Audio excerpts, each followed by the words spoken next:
మార్చిన సాయంత్రం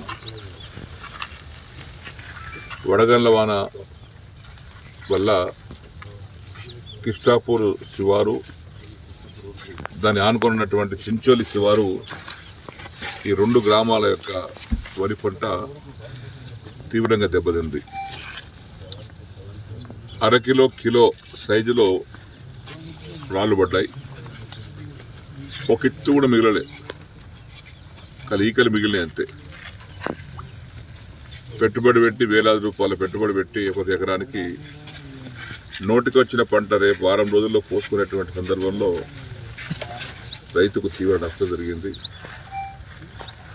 పెట్టుబడులన్నీ భూమి పాలైపోయినాయి. నిన్న సాయంత్రం నాకు గ్రామ పెద్దలు రైతులు ఫోన్ చేస్తే ఉదయం వచ్చి చూద్దామని ఇక్కడ రావడం జరిగింది. పంట చూసిన తర్వాత చాలా బాధ కలుగుతూ ఉంది. వారి బాధను అర్థం చేసుకోగలుగుతున్నాం.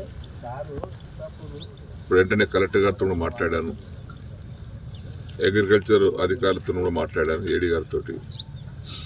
వెంటనే సర్వే చేయించి పోయిన నష్టం మనం ఇవ్వలేం, కానీ కొంత వారికి ఊరడగలిగే విధంగా ప్రభుత్వం పంట నష్టపరిహారాన్ని ఇవ్వాలని కలెక్టర్ గారి ద్వారా ప్రతిపాదనలు ప్రభుత్వాన్ని పంపమని అడిగాం. కలెక్టర్ గారు వెంటనే పంపిస్తామని చెప్పారు.